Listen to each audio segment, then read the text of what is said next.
The doors to the Viridian Tea House are open once more. Hello, everyone. Happy New Year and welcome to Viridian Tea House. Yay! It is a brand new year, brand new books, new tea. I'm looking forward to this year.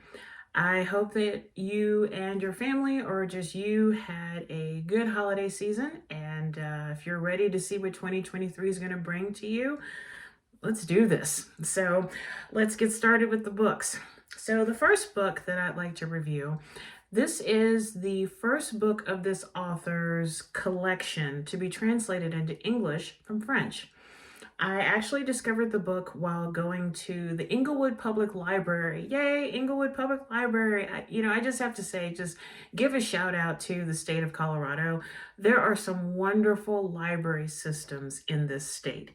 And this is also the first time where I have 4 library cards. I've never had 4 library cards. I've got one for Jefferson County, which is like Golden, I think it's Golden, Colorado. Then there's Arapahoe County, which is the county that I live in. Then there's Inglewood Library, which it's really not that far from where I live. And then there's also Denver Public Library, of which I'm also a volunteer for their book sales. So in having all these different library cards, I'm seeing the plethora of books that are at my disposal. So big shout out to those library systems, and especially big shout out to Inglewood Public Library for having the book, The Girl Who Reads on the Metro. And the author is Christine Feret-Fleury. And like I said, she's based in France. The Girl Who Reads on the Metro is her first book to be translated into English and is being published around the world. Now, before I begin with this review, I do want to say this. I follow Goodreads and I do the reading challenge. My goal is 100 books this year again. When I looked up this book to say, yes, I'm currently reading it, the reviews were horrific. I mean, there were many reviews that were good, but there were a lot of reviews that were terrible, just trashing on this book.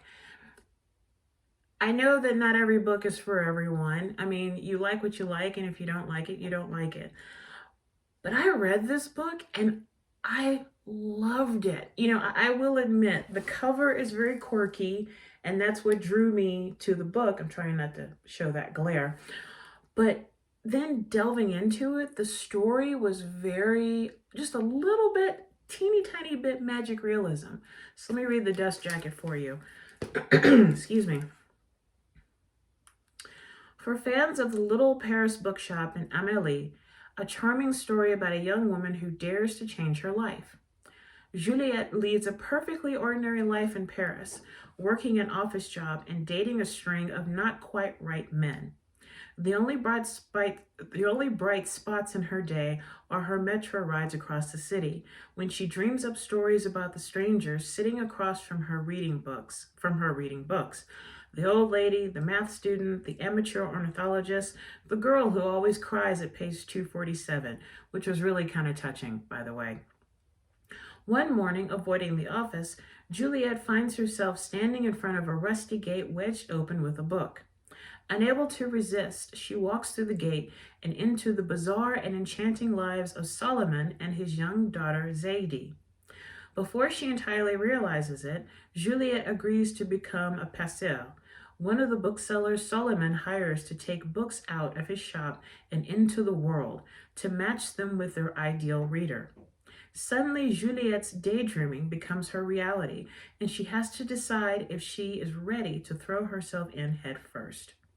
Big-hearted and utterly delightful, The Girl Who Reads on the Metro is a modern fairy tale about the power of books to unite us all.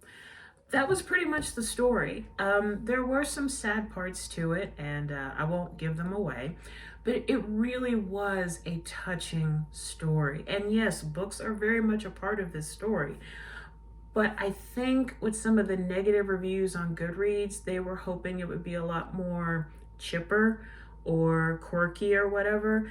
And I remember one reviewer stating, it doesn't seem logical that a woman would just give up her job just to sell books to some stranger. That's why it's fiction. But, not to say anything bad about those reviewers who trash the book. Like I said, not every book is for you. But for me, I enjoyed it. I enjoyed the story. I enjoyed how Juliet is kind of drifting. You know, she has her job. She kind of deals with men. Her life is just except for reading on the metro and watching other readers on the metro and how they react to their books.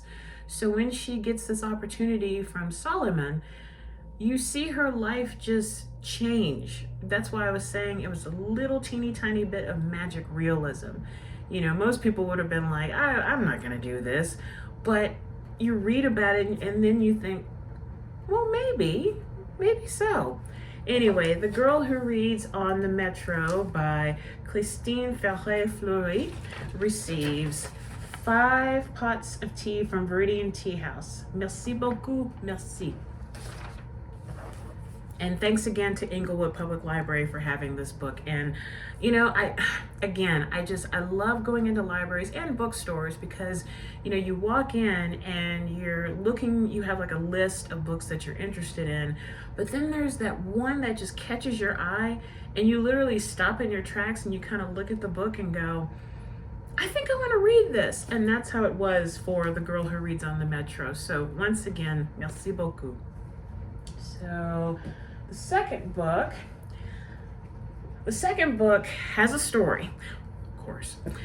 I met the author and read this book years ago and loved it. And then I forgot all about it, honestly. And so in going through my own library and rereading books that I haven't read in a while, I came across this one and I said, wow, yeah, I really want to read this again. Sadly, I did some research. Well, actually, let me just talk about the book. This is Thomas Riley by Nick Valentino. He was living in Nashville, but now he's in Seattle. But if you are into steampunk, you cannot go wrong with Thomas Riley. Now, for the bad news, what I was going to say, I did a little bit of research.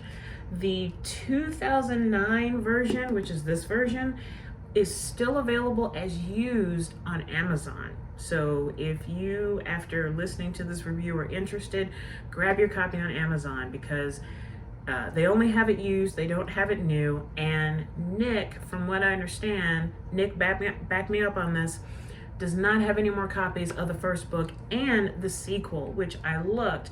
The sequel is temporarily out of stock on Amazon as well. So if you find yourself falling in love with this book, you can sign up to be on an email list to find out when Amazon's going to have the book back in stock. Or I'm sure that maybe there's some indie bookstores that might have a copy of this and the sequel. I don't know. I really hope so. Let me read the back of it for you. Excuse me. For more than 20 years, West Canvia and Lemuria have battled one another in a constant war. From the safety of his laboratory, I watched Dexter's Laboratory, and now I can't stop saying it, laboratory. Weapons designer Thomas Riley has cleverly and proudly empowered the West Canvian forces with his brilliant designs. But when a risky alchemy experiment goes horribly wrong, Thomas and his wily assistant Cynthia Bassett are thrust onto the front lines of battle. Forced into shaky alliances with murderous sky pirates and a deadly race to kidnap the only man who can undo the damage, the mad genius behind Lemuria's cunning armaments, Thomas's own genius is put to the ultimate test. This is one of the best steampunk books I've ever read. Truly, hands down, straight up, no lie. Filled with action and suspense, lots of gadgets and contraptions, and some interesting inventions too. But I enjoyed reading this book a second time because I didn't remember any of it the first time after reading it the first time years ago.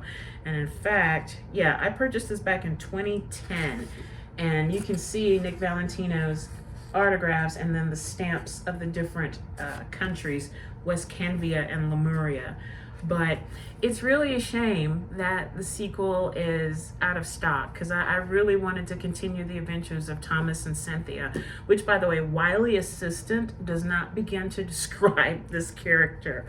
So if you're into steampunk, or if not, but you just like a good adventure story to kind of take your mind out of your stresses, you can't go wrong with Thomas Riley by Nick Valentino. And it receives 5 pots of steam-powered tea. Thank you so much, Nick. Thank you. And Nick, can you please let me know if you do come across some copies of your sequel, because I will gladly buy them from you. But thank you again, Nick, if you're watching this. Thank you so much. I enjoyed returning to this world. Thank you. All right, so with the tea portion, I'm not going to be reviewing a tea, but I'm going to be talking about one of my blends, which, by the way, if you don't know, January is National Hot Tea Month. So get your tea on. It's perfect weather out there to stay inside with a good book or a good movie, wrapped up in a blanket and a cup of hot tea. So the hot tea that I'm talking about today is French Cinema. This is one of my white tea blends, and it's a white tea with watercress, lemon peel, and spearmint. I am a big fan of French movies, and I'm very much a Francophile. I'm all about the French. I really do. I have a tiny obsession with Napoleon.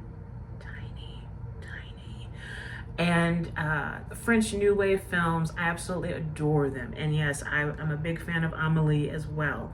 So I wanted to make a tea blend that would just be my love letter to all things French.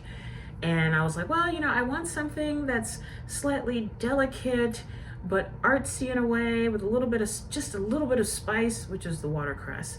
And so this is a lovely cup of, well, I don't want to spill it, but this is a lovely cup of French Cinema. And I made a full pot of it for myself and my boyfriend. And I used 1 tablespoon per 8 ounces of water. And I let this steep for 3 minutes and 33 seconds, because I just wanted to see what would happen. So anyway, here we go.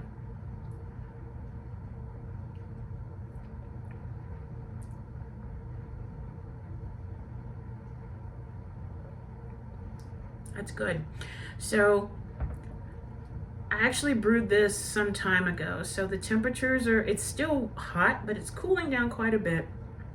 And I'm immediately getting the spearmint, the lemon peel, and the watercress at the very back. And then the blanket is the white tea.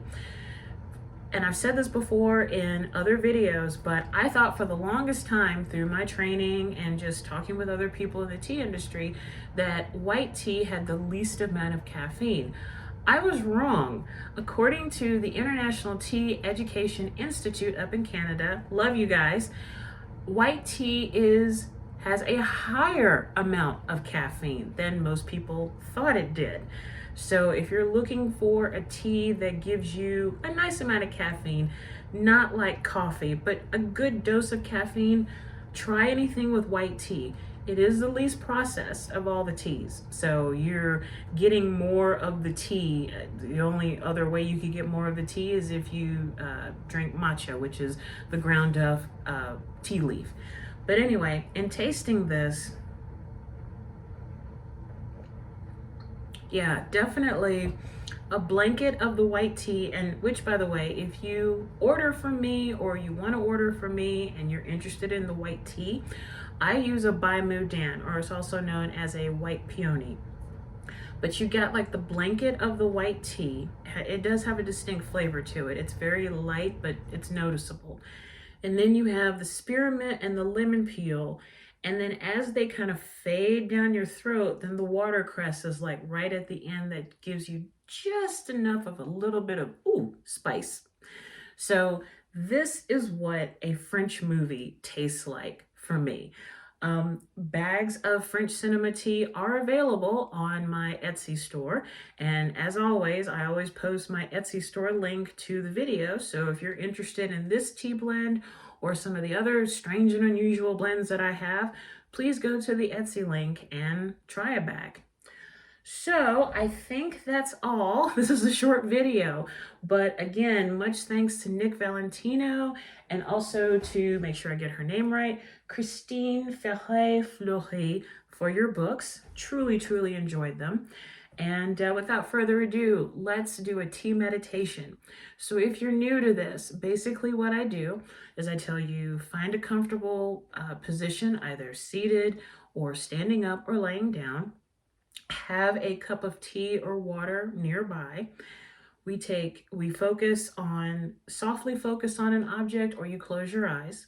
You take 2 deep breaths in through the nose, out through the mouth, and we just focus on our breathing. That's all. No mental images or anything, just your breathing. If you find yourself getting caught up in a thought, that's okay, that's fine. You just pause, silently tell yourself thinking, and then return to focusing on your breath. Then after a while, I will end it with another breath in through the nose and out through the mouth, and then open your eyes or come into focus again, and then we end with a cup of tea or your water. So without further ado, if you're ready and you have your liquid, let's begin.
And now, as we end this tea meditation, take a deep breath in through the nose and out through the mouth.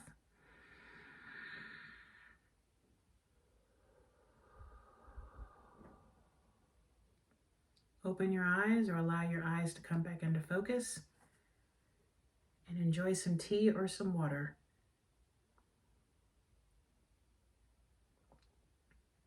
Very delicious. Well, thank you once again for watching this video, and the first video for Viridian House for 2023. I appreciate each and every one of you. Thank you so much.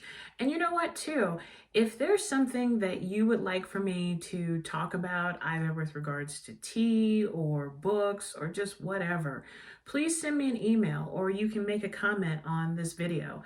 But my email address is tgoddess, and that's TEA, goddess74@gmail.com. I'd like to hear from you. Let me know if there's something that you don't like, if there's something that you do like, what do you want more of? Let me know. You know, I'm doing this video for y'all. And also so I can drink tea and review books. But anyway, I hope you guys enjoy the rest of your week. And always take care of yourself and each other. Raise your teacup high. And just remember, to drink tea is to enjoy life. Thanks a lot, y'all. I'll see you soon. Bye for now.